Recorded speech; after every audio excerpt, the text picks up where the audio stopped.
नमस्कार। मैं हूं संजीव श्रीवास्तव। आप देख रहे हैं 4 PM न्यूज नेटवर्क। कहावत है कि आदमी का जब वक्त ठीक ना हो तो कई बार ऊंट पर बैठकर जाइए तो भी कुत्ता काट लेता है। कहावत ये भी है, दुबले और दो आषाढ़। उक्ति ये भी है कि सिर मुंडाते ही ओले पड़े। ये जो कहावतियां उक्तियों का जिक्र इसलिए कि ये सब कुछ फिलहाल मध्य प्रदेश के पूर्व मुख्यमंत्री शिवराज सिंह चौहान का जो समय चल रहा है उस पर फिट बैठ रहा है, सटायर साबित हो रहा है। शिवराज सिंह चौहान अब मध्य प्रदेश के मुख्यमंत्री नहीं है। वे 2005 से 2023 तक मध्य प्रदेश में 16.5 बरस मुख्यमंत्री रहे। 3 सतत कार्यकाल उनके मुख्यमंत्री पद के रहे और मामा ने जमकर पावर को एंजॉय किया। लेकिन अब मामा पावरलेस हैं। मध्य प्रदेश में निजाम बदला हुआ है। मध्य प्रदेश के मुख्यमंत्री अब मोहन यादव हैं और पूरी की पूरी राजनीतिक जो तस्वीर थी मध्य प्रदेश की भारतीय जनता पार्टी की, उसमें सत्ता जो रूपी एक तस्वीर थी उसमें बड़ा बदलाव है। पूर्व मुख्यमंत्री शिवराज सिंह चौहान निरंतर कोशिश में है कि उनका उपयोग पार्टी करे, उन्हें आधिकारिक तौर पर किसी काम को दिया जाए। हालांकि पार्टी ने उन्हें फिलहाल लोकसभा चुनाव के मद्देनजर दक्षिण भारत के कुछ राज्यों का दायित्व सौंप दिया है। हालांकि उस बारे में कोई ऑफिशियल घोषणा तो नहीं हुई है। शिवराज सिंह चौहान जब से मुख्यमंत्री पद से हटे हैं लगातार वे छटपटाते दिखते हैं। उनके बयानों में उनका मर्म निकल निकल कर आता है। कई बार वो कहते हैं कि पद सब कुछ नहीं है। कई बार वो कहते हैं कि पद मांगने दिल्ली नहीं जाऊंगा, मरना पसंद करूंगा। कभी वो कहते हैं कि मुख्यमंत्री पद से हट जाइए तो कैसे लोग पाला बदल लिया करते हैं, कैसे उनकी शैली बदल जाती है। जो भाई साहब करते हैं, जिनके साथ तस्वीरें छपती हैं, वो तस्वीरें अब गायब हो जाया करती हैं, जैसे गधे के सिर से सिंह गायब होता है, आदि आदि तमाम उनके चर्चित बयान रहे हैं। वे कुछ ना कुछ ऐसा कहते हैं जिससे उथल पुथल मचती है। खासकर बीजेपी की जो चाहे मध्य प्रदेश की राजनीति हो और भोपाल से लेकर दिल्ली तक हलचल मामा के बयानों से पैदा होती रहती है। और अब तो एक अवसर ऐसा भी बीच में देखने में आया कि शिवराज सिंह चौहान के सुपुत्र साहब भी मैदान में उतरे। उन्होंने भी अपने पिता और स्वयं का दर्द प्रकट किया। उन्होंने कहा कि वे बुधनी में अपने पिता द्वारा किए गए वादों को पूरा करने के लिए सरकार से भी यदि दो दो हाथ करना पड़े तो कर जाएंगे। ये सब तो चल ही चल रहा है। मामा अपने ठीक वक्त के लिए संघर्षरत हैं, लेकिन समय है जो फिलहाल तो उनका साथ देता दिखता नहीं है। और हो ये रहा है कि अब तो वे कोर्ट के मामले मुकदमे में भी उलझने फंसने लगे हैं। ताजा एक मसला सामने आया जिसमें मध्य प्रदेश हाई कोर्ट ने पूर्व मुख्यमंत्री शिवराज सिंह चौहान, बीजेपी के प्रदेश अध्यक्ष वीडी शर्मा और शिवराज सरकार में मंत्री रहे भूपेंद्र सिंह, तीनों पर मुकदमा चलाने की एक आदेश जारी कर दिया है। मुकदमा चलाने का आदेश कोर्ट की ओर से जारी हो गया है। राजनीतिकों पे मामले मुकदमे तो होते रहते हैं, कोई ऐसी नई बात नहीं है। जो राजनीतिक हैं वे जानते हैं कि यदि आप इस क्षेत्र में उतरे हैं, कूदे हैं, तो ये सब तो आपको फेस करना पड़ेगा, सामना करना पड़ेगा। लेकिन मुकदमा किया किसने है, ये भी कई बार बड़ी देखने वाली बात होती है।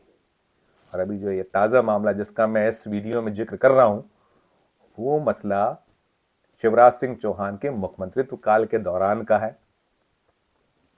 वे जो उनके दौर में पंचायत चुनावों को लेकर कुछ तनातनी कांग्रेस से चल रही थी, पंचायत चुनाव हो नहीं पा रहे थे और बीच में ऐसा हुआ कि पंचायत चुनाव की घोषणा हुई तो उसमें आरक्षण, रोटेशन, ओबीसी वर्ग का उसे लेकर कुछ कांग्रेसी कोर्ट चले गए और कांग्रेसी कोर्ट गए तो वहाँ पैरवी हुई और सरकार के आदेश पर जो सरकार चाहती थी चुनाव हो, वो कोर्ट के आदेश पर चुनाव रोकना पड़े। ये कहा कोर्ट ने कि नहीं, जो व्यवस्था सरकार चाहती है उस तरह से नहीं, आरक्षण का रोटेशन का पालन करते हुए चुनाव होगा और जो पुरानी व्यवस्था उसके तहत चुनाव होंगे। फैसला हुआ सुप्रीम कोर्ट से। बाद में कुछ ऐसे हालात बने, अपील हुई, दलील हुई और बाद में बयानबाजी भी इस विषय पर जमकर हुई। और बयानबाजी हुई तो पूरे मामले की पैरवी करने वाले एक senior advocate, Madhya Pradesh high court के एक महाधिवक्ता, जो राज्य सरकार के महाधिवक्ता रहे, वो विवेक तनखा, अब तो वे राज्यसभा के सदस्य हैं और वरिष्ठ कांग्रेसी हैं ही, तो वो उन्हें लेकर बयानबाजी की गई। पूर्व मुख्यमंत्री शिवराज सिंह चौहान, उनके सहयोगी रहे मंत्री भूपेंद्र सिंह, प्रदेश बीजेपी के अध्यक्ष, सब ने जब ये सब बयान दिए तो उस पर जो विवेक तनखा है वो कहीं ना कहीं नाखुश दिखे, नाखुश रहे और उन्होंने एक हद तक सब चीजें सही और बाद में इस मामले पर उन्होंने मानहानि का नोटिस दे डाला। मानहानि का नोटिस देकर उन्होंने कहा कि वो अपने किए पर जो बयान है बकौल विवेक तनखा की वो सही नहीं है, गलत है, इस पर माफी मांग ली जाए तो वे खामोश बैठ जाएंगे। लेकिन समय रहते माफी नहीं मांगी गई। एक जो आपके पास में सत्ता का एक जो पावर होता है, एक जो सत्ता का आपके पास में रसूख होता है, वो सब चलता रहा और बयानबाजी थमी नहीं, चलती रही, होता रहा और अंततः उस नोटिस पर विवेक तनखा पूरी गंभीरता से कोर्ट में लड़ते रहे, कोर्ट के समक्ष अपना पक्ष रखते गए और अब मध्य प्रदेश हाई कोर्ट ने पूर्व मुख्यमंत्री शिवराज सिंह चौहान, बीजेपी के प्रदेश अध्यक्ष वी डी शर्मा और शिवराज सरकार में मंत्री रहे भूपेंद्र सिंह, तीनों के खिलाफ विवेक तनखा का जो मानहानि का नोटिस था उस पर केस दर्ज करने, केस चलाने, जो एमपी एमएलएज से जुड़ी कोर्ट है हाई कोर्ट में, जो वो उस कोर्ट द्वारा ये आदेश पारित कर दिया गया। तो इसीलिए अब ये मसला जब सामने आया तो यही प्रश्न उठाया जा रहा है, यही कहा जा रहा है कि जब अच्छे दिन ना हो, जब आप पावर में ना हो और जब आपके कहीं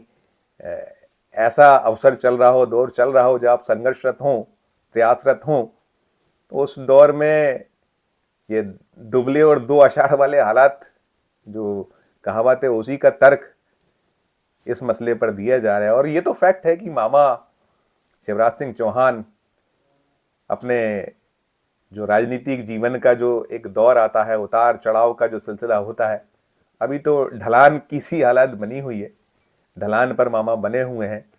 वे बार बार भोपाल से लेकर दिल्ली तक नेताओं को अपने एक जो उनके प्रयास रहे थे मध्य प्रदेश में, और ये तो कहते भी रहे हैं वो कि मध्य प्रदेश में जो 2023 विधानसभा चुनाव के नतीजे जो शानदार आए, 163 सीटें बीजेपी को मिली, उसमें उनका भी अपना जादू कहीं ना कहीं रहा है। वो लाडली बहना योजना और उनका जो लगातार संघर्ष, लोगों से मेल मिलाप, लोगों के उनके प्रति जो एक रुझान, एक उनके प्रति एक जो मामा के प्रशंसक वोटर, तो सारा कुछ है। ये मामा तो अपने तर्क, अपने जो जतन कर ही रहे हैं, लेकिन अभी उन्हें ठोर तो पार्टी के जो आला कमान है उनकी ओर से फिलहाल पर्याप्त रूप में जो मिलना चाहिए, जैसे कि वे उम्मीद कर रहे हैं, उनके समर्थक उम्मीद कर रहे हैं, वैसा मिल नहीं पा रहा है।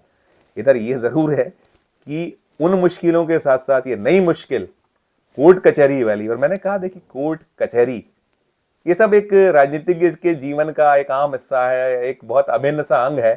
ये सब होता रहता है, चलता रहता है, लेकिन केस करने वाला कौन है वो एक बड़ी बात होती है। और फिलहाल तो मामा कठिनाई में फंसे पड़े थे और अब उनकी कठिनाइयां और बढ़ती सी और ऐसी स्थिति में पहुंचती नजर आती हैं कि जिसमें उनकी मुश्किलें और बढ़ती दिखती नजर आ रही हैं। इस वीडियो में फिलहाल इतना ही। हम फिर किसी नई वीडियो के साथ आपके समक्ष उपस्थित होंगे। हमारा मध्य प्रदेश का ये चैनल नया है, इसे लाइक कीजिए, इसे सब्सक्राइब कीजिए, हमारे इस वीडियो को अधिक से अधिक लोगों से शेयर भी कीजिए। इस वीडियो के कमेंट बॉक्स में जाकर इस वीडियो को लेकर कमेंट कर हमारी हौसला अफजाई जरूर कीजिए और देखते रहिए 4 PM Madhya Pradesh, 4 PM national और 4 PM हमारे अन्य राज्यों के चैनलों को। धन्यवाद, नमस्कार।